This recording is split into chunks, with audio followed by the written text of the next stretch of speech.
Assalamualaikum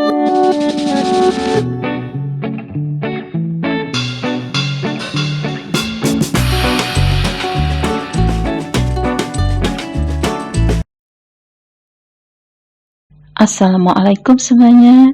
Jumpa lagi dengan Bu Tami ya. Kita akan belajar tentang sifat koligatif larutan bagian yang kedua. Oke, para siswa masih dalam kondisi sehat walafiat kan? Harapan saya seperti itu, dan kalian bisa jaga diri untuk selalu tetap sehat, dan tak lupa juga harus tetap semangat untuk belajar. Gitu ya. Oke, dan satu hal lagi yang tidak boleh lupa, harus selalu like and subscribe videonya. Terima kasih untuk semuanya. Baiklah, langsung saja kalian perhatikan pada tayangan.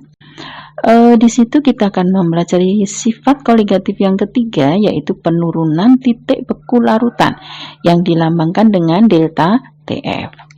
Jadi di sini delta TF itu kan sama dengan TF pelarut dikurangi TF larutan, ya, karena penurunan. Nah, boleh juga disimbolkan ya, terkadang ditulis dengan lambangnya delta TF sama dengan TF0 dikurangi TF. Nah, untuk rumusan rollnya delta TF itu masih sebanding dengan molalitas, jadi sama dengan kenaikan titik didih ya, hanya lambangnya saja yang berbeda. Jadi kalau titik didih itu pakai delta TB, kalau titik beku itu delta TF. Jadi delta TF sama dengan M molalitas dikali KF ya, atau diturunkan dirubah molalitasnya, boleh ditulis gram per mr kali 1000 per P kali KF gitu ya. Oke, ada contoh soal di situ. Perhatikan contoh soalnya. Nah, di sini massa glukosanya adalah 18 gram ya, kemudian massa pelarut, massa air biasa dilambangkan P kecil itu 500 gram. Kemudian KF air ya 1,86 derajat Celcius per mol. Kalian disuruh mencari TF larutannya berapa. Nah, biasa kalian masukkan saja langsung pada rumus. Nah, delta TF sama dengan gram per mr kali 1000 per P kali KF ya. 18 per 180 kali 1000 per P-nya tadi berapa? 500 kali 1,86. Nah, dihitung ketemu 0,372 derajat Celcius. Belum berhenti sampai di sini karena itu delta TF ya. Soal yang diminta adalah TF larutan. Jadi TF larutan sama dengan TF0 dikurangi delta TF.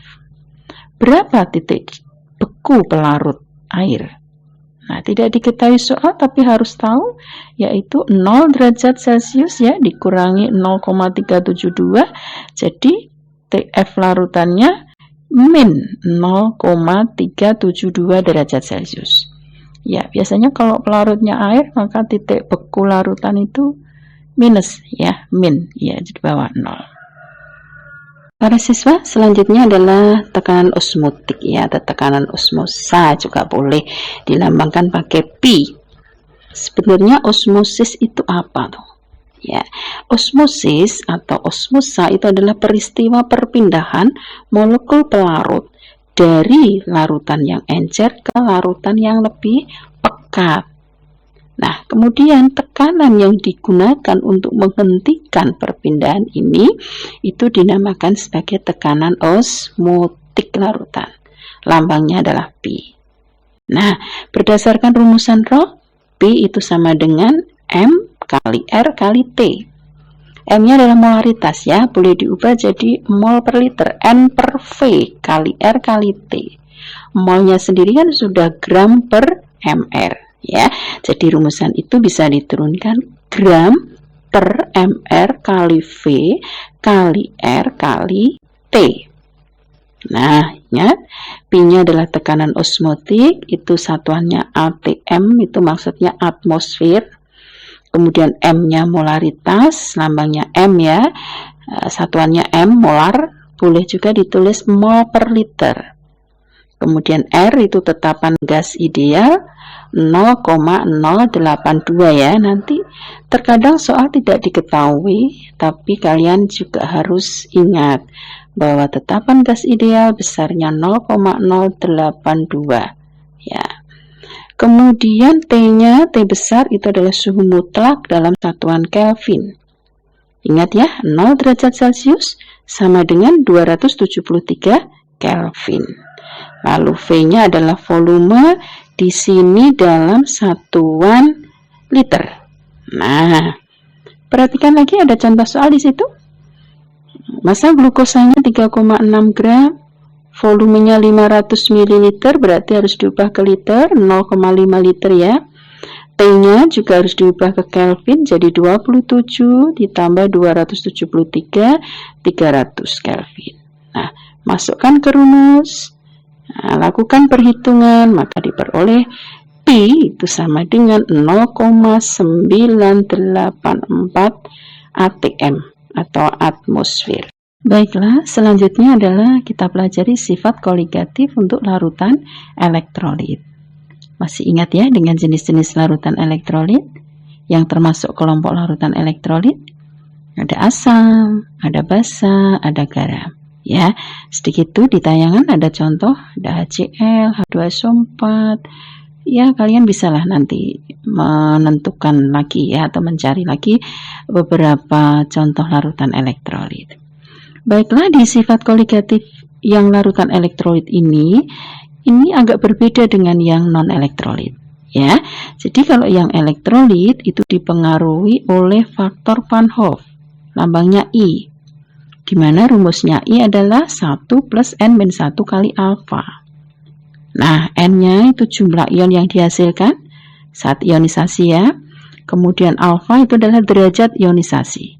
Nah, terbesar itu 1 atau 100%. Jadi kalau ada alfa sama dengan 1 atau 100%, berarti ini termasuk elektrolit yang kuat.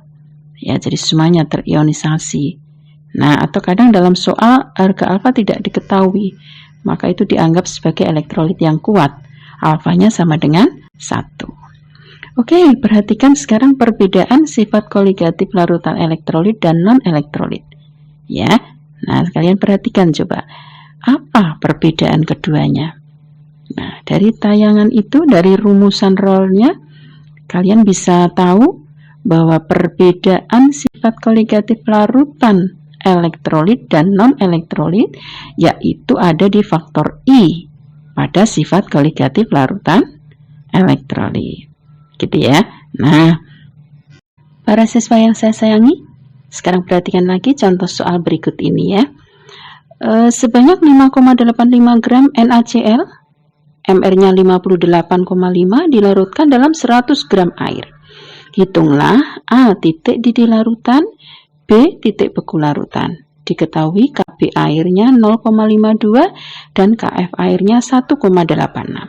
Nah, terlebih dahulu untuk soal ini kalian harus tahu bahwa NaCl itu termasuk kelompok senyawa elektrolit. Ya, jadi nanti mengerjakan soalnya juga harus sesuai dengan rumusan sifat koligatif yang larutan elektrolit.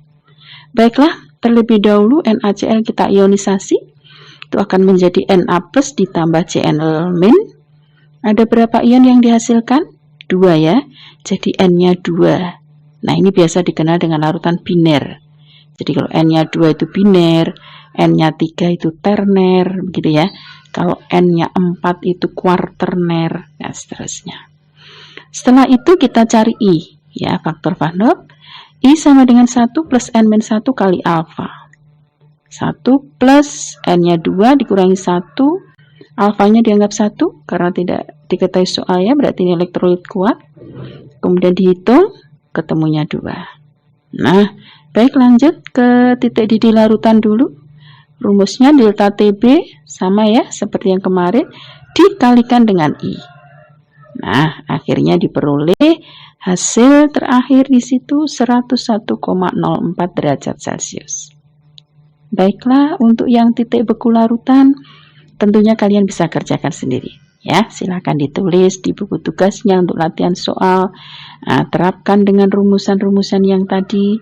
Kalau elektrolit berarti harus dikalikan dengan faktor I.